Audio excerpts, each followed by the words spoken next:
year with a number of guys you'd like to redshirt, or is it just if a guy can play, he'll get out there until you kind of get depth? If a guy can help us win, they're playing.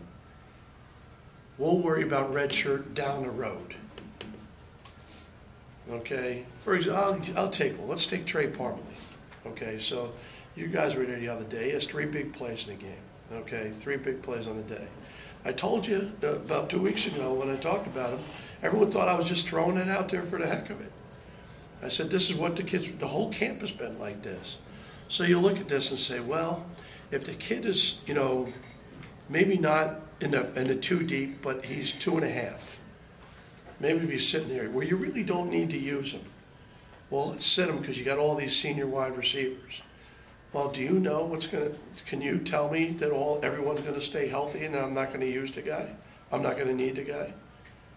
I mean, I don't know what's going to end up happening. So I tell all these guys when I first get them, don't plan on sitting, plan on playing. And then we'll make a value judgment, probably after the 4th game, after we've gotten through the first 4 when we get to the bye week, after Northern Illinois.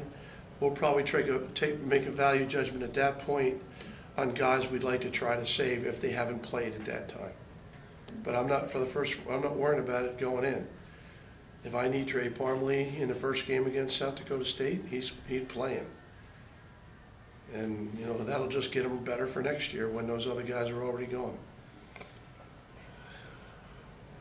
Well, the fact that when I first called him and he was committed to Northern Illinois at the time. Said, hey, Trey, I've watched you. I think that, I've known you forever. He's slept over my house about 200 times. I've known you forever. I've watched your tape. I think you can play. I want to offer you a scholarship.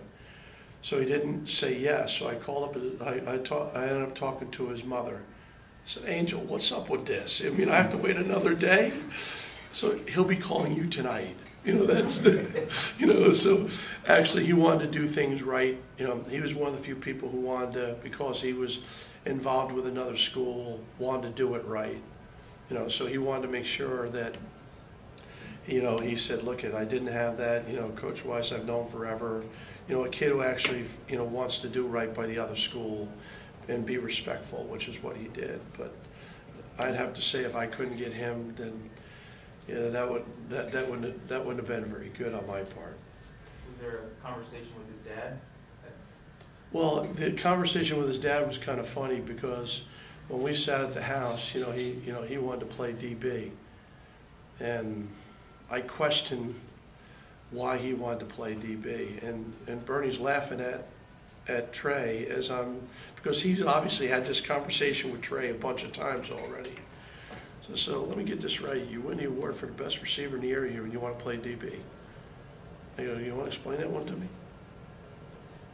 And there was no answer, and Bernie's laughing. And Bernie knows me by now. I coached Bernie with the Jets. We go back a lot of years now. I don't know if Trey was born yet. Maybe he was. I guess he was 2 or 3 at the time, or whatever he was.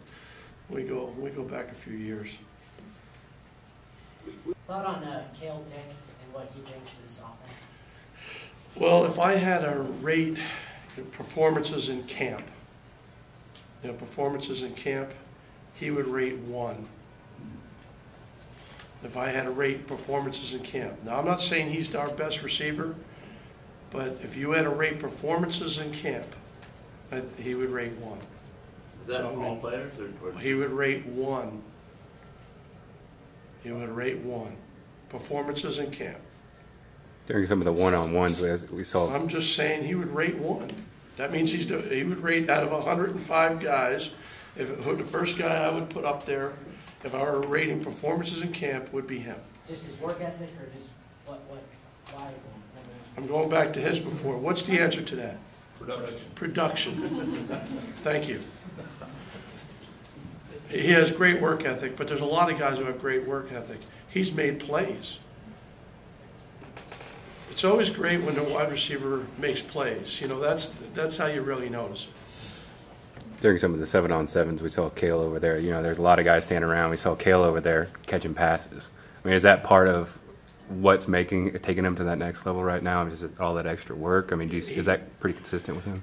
You know, I was just talking to a scout from the Panthers a little while ago. We were talking about, you know, we went through all our players, and when we talked about him, I just said, he's just a guy you want on your team. You know, you just want him on your team. You know, because he does all the little things. Takes notes, pays attention to everything you say.